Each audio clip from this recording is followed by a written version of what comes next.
The Pittsburgh Steelers are coming off an unbelievably dominant win here versus the Cincinnati Bengals, showcasing why they're the NFL's best defense, but also why their playoff hopes are actually still alive right now. Now, they do have to win out. They got some pretty interesting games coming up here in Seattle versus the Seahawks, then in Baltimore versus the Ravens. If the Steelers want to go to the playoffs, they're going to have to win both these games. So real quickly, do me a big favor, guys, and comment down below your prediction for their record. But also in this video, we're going to break down some film on the Steelers, showcasing why they're the NFL's best defense. I mean, in this game alone, they had 3 sacks, 4 tackles for loss, 7 pass deflections, 8 quarterback hits, while also bringing in 3 interceptions as well, winning 34-11. Now, before we get any further, before we jump into the film, comment down below, who do you want the quarterback to be next year for the Steelers? Is it a rookie? Is it Kenny Pickett? Is it someone else? Let me know in the comments real quickly. And also, like I said before,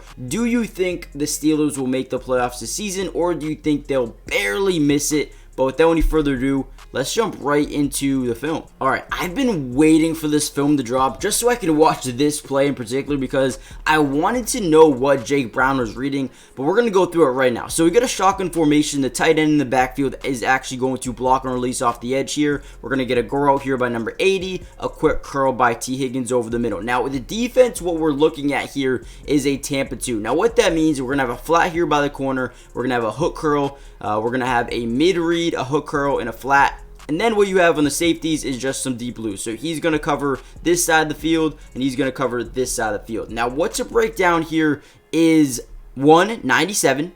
Big Cam Heyward makes an unbelievable play. Now, the reason I say that is, boom, here we go. This route's going to get wide open over the middle.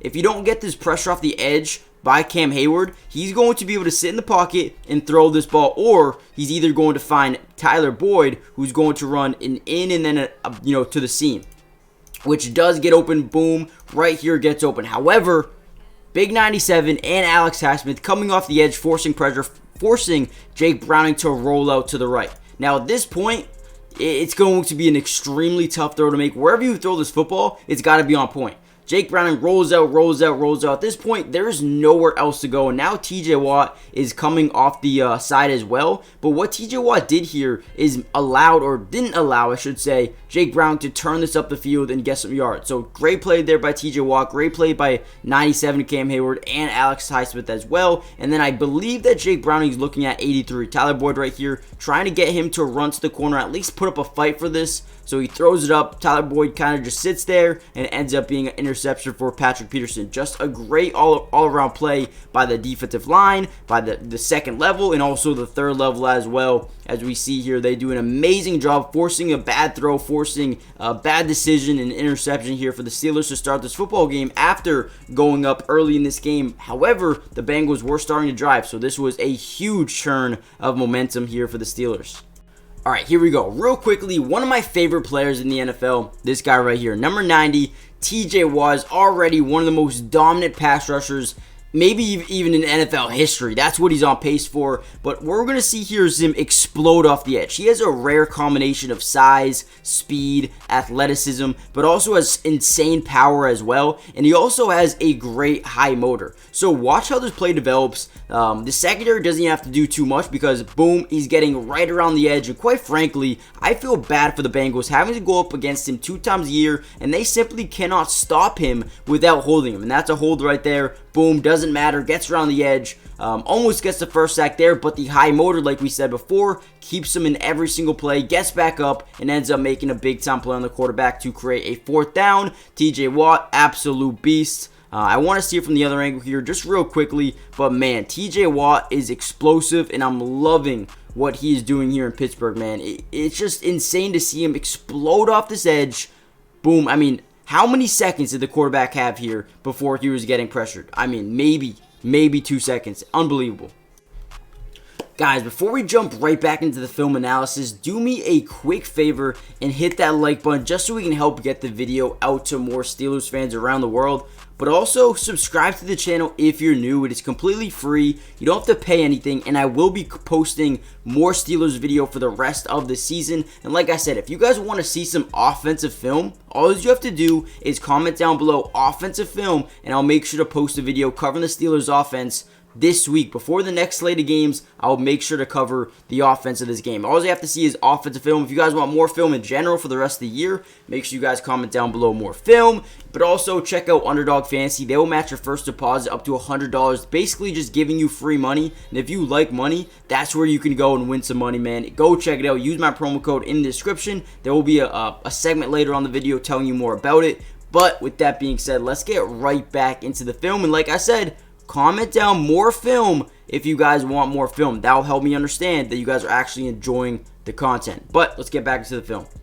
Okay, so we talked about TJ Watt early on in the video, but let's give credit to his running mate over here in Alex Highsmith. Now, the number one thing I love about having a good pass rush in the NFL is it can force a lot of different things. One, it can force a bad throw, a bad decision, an interception, a forced fumble, a sack. It can force a lot of things when you get pressure on the quarterback. In this scenario, we get one, a bad decision, and an interception as well. So here we go. I want to focus on Alex Highsmith. Now, the defense is going to be a cover 3 match. So what we're going to get here is 44. I believe this is Marcus Golden. Please correct me in the comments if I'm wrong. But what he's going to do is drop back into a hook curl. We're going to get another hook curl, flat, and then we got some deep thirds.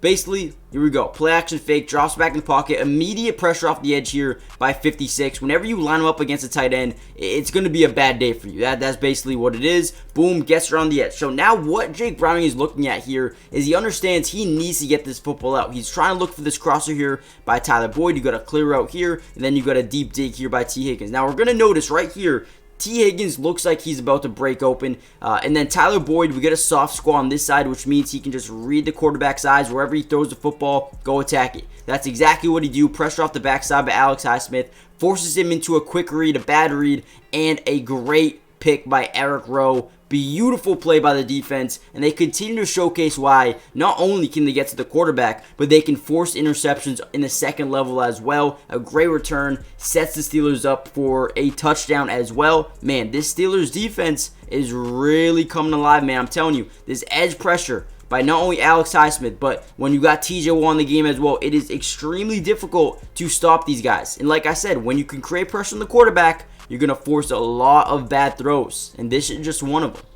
Okay, here we go. It is 4th and 5 at the goal line. They are trying to put up their first points of the game. Now, what I want to show you guys here is, again, TJ Watt, Alex Highsmith, but then number 16. If you guys don't know who this is, Myles Jack, man, is back. Now, we said it earlier, the 5 things that can happen when you force pressure on the quarterback. 1, a bad throw, a bad decision, underthrown, interception, sack, fumble. Yeah, let's see what we get here on 4th down. We're going to get immediate pressure off the edge here, off this left side by TJ Watt and a couple of other guys as well. But look at Myles Jack absolutely destroy Joe Mixon, forcing a bad throw, an unwanted throw, a premature throw that is actually going to be underthrown, incomplete, turnover on downs. Great defense there by Joey Porter without fouling, and what a play, not only by Myles Jack, but Alex Highsmith and a bunch of these interior defensive linemen just do their job, man. Gets to the quarter. Look at this. Imagine being Jake Browning, not only feeling the pressure off the right side, but then seeing Myles Jack absolutely destroy your running back, get right in your face, and then you just throw it up, kind of like a Hail Mary, just like hoping and praying it gets there. Almost does, but like we said, it's not gonna that time. Okay, real quickly, I wanted to break down the 80-yard touchdown here to T. Higgins. Now, what we're going to see here is a quick swing route by the running back, then paired up with a quick slant by the wide receiver T. Higgins. We're going to see here is a cover 3 defense where we get a soft squat on this side. We get a hook curl here by 38, but I think he thinks that he's in man coverage. We're going to see a breakdown really quickly here. Boom. You see how he takes that first step? He's initiating that man coverage here, but then quickly realizes, oh wait, this is not where I'm supposed to be. This is not what I'm supposed to be doing. I'm supposed to be covering the inside guy. Whoever goes across the field, I'm supposed to be covering him. Once his back is turned, it's pretty much already too late. Hits him in stride and gets down the field for a touchdown. Listen, it's a bad play there by the linebacker. Not good. Don't want to see that happen. but it doesn't affect this game at all because the Steelers defense is so good. They can allow to give a mistake or two. Obviously, clean it up now. It will be better later, and you'd rather give it up now than if it was a 27-27 game late fourth quarter. So, hey, listen, bad play by the linebacker. Again, quickly realizes that's not where he's supposed to be. You can see 16 here. Myles Jack is in that hook curl. We should have Mykal Walker right here, right where this football is. This play shouldn't have happened, but I guarantee you they will fix it. Don't be too worried, Steelers fans. Okay, another big-time play by Alex Highsmith. Now, but I do want to give credit to not only Myles Jack, but this interior lineman right here as well. This is drawn up perfectly and executed at an amazing level. So what we're going to see here is a blitz here by this linebacker up this gap, okay? Now what happens is this defensive lineman shifts to the left side and takes on the left guard. We're going to get Alex Highsmith one-on-one with the left tackle. And the reason why this blitz is so important is because it takes the running back. The running back is on a block and release. Normally what he would do in this scenario is chip or block and release on Alex Highsmith, making his life a little bit more difficult. However, as you watch this break down a little bit, you see how he shifts to the right side of the hash mark, trying to get in between this B gap here. Well, yeah, that's for a reason. Boom. This lineman does such a great job forcing or getting onto that right guard early, forcing that space for him to get on the running back, isolating Alex Highsmith with his left tackle. And we all know Alex Highsmith has been so good that he's been dominating. And looks like a face mask, looks like a hold as well by the left tackle. And then you see these guys, 1, 2, 3, doing nothing. Immediate pressure on the right side. We got three guys blocking number 57 here.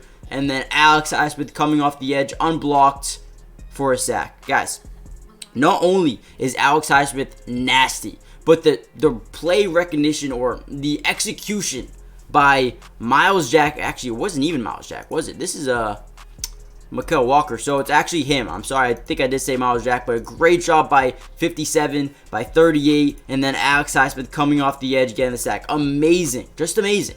All right, we've talked a lot about Alex Highsmith. How about we talk about someone else? You know what? Never mind, just kidding. Watch this play by Alex Highsmith. So he's going to actually, instead of pass rush, he's going to drop back into a hook curl. And this is what makes Alex Highsmith so goddamn special. His versatility, boom, dropping back. Okay, now what he is in is just a typical hook curl. His job is to read the quarterback's eyes and play where the football is going. Now, what Jake Browning is thinking here, he's like, okay, I have an edge rusher in his zone. Let me attack it.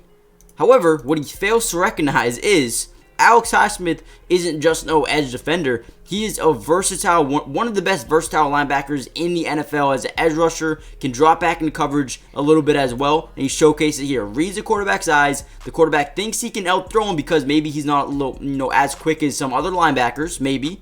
But, yeah, he is. Boom, interception, a diving interception as well. I mean, hey, line him up at tight end at this point. Dude. Alex Highsmith does everything right for this football team. Again, looks like he's going to be an edge rusher here. Instead, drops back into a quick zone. They're going to send overload blitz to the left side here with Myles Jack trying to force the tight end into a bad play here. A late block release, perfect. We create pressure, forcing the quarterback to step up in the pocket. And here's Alex Highsmith right here. Throws it, thinks he can throw it past him, but he can't. Unbelievable play there by Alex Highsmith, man. I'm just continuing to be amazed with what this man does. Overall in this game, the Steelers defense looked, unstoppable. And there was a lot of guys in this game that really showed out. Patrick Peterson, Eric Rowe, Alex Highsmith, TJ Watt. I thought Myles Jack made a couple of really good plays. Probably going to see one here in a second of him getting a sack as well. I thought the depth of this defense. Cam Heyward made a good play on the first play of the film breakdown. There was a lot of guys that, really stand out when we turn on the film here for the Steelers. And I think the future is, extremely bright when you look at the depth that they have, the guys who are only starting to develop a little bit here, and then the pieces they already have. Dude, this team has scary potential, and their future is coming. They're going to have a bright future. But the main question is, who should the quarterback be? Is it Kenny Pickett? Is it a rookie? Is it Ryan Tannehill, Kirk Cousins? Who do you guys think should be the quarterback next season? But with that being said, I'm not sitting here saying that the Steelers season is over. They have a really good shot at, coming through and even making the playoffs this season. So give me your predictions down below. Who will be the starting quarterback next year? Do you think the Steelers will make the playoffs this year? But also, do me a big favor, guys. Hit that like button. Subscribe if you're new. Comment down below saying more film, as Miles Jack gets a nice little sack there. But yeah, comment down below more film if you guys want to see more of these breakdowns. I will continue to post them as long as you guys are enjoying them. But with that being said, I'll see you guys in the next video. And also, wait, comment down below the number 90 if you guys are still here in the video. I want to see how many of you guys stay to the very, very, very end. But join the family, subscribe, and I'll see you guys next one. Peace.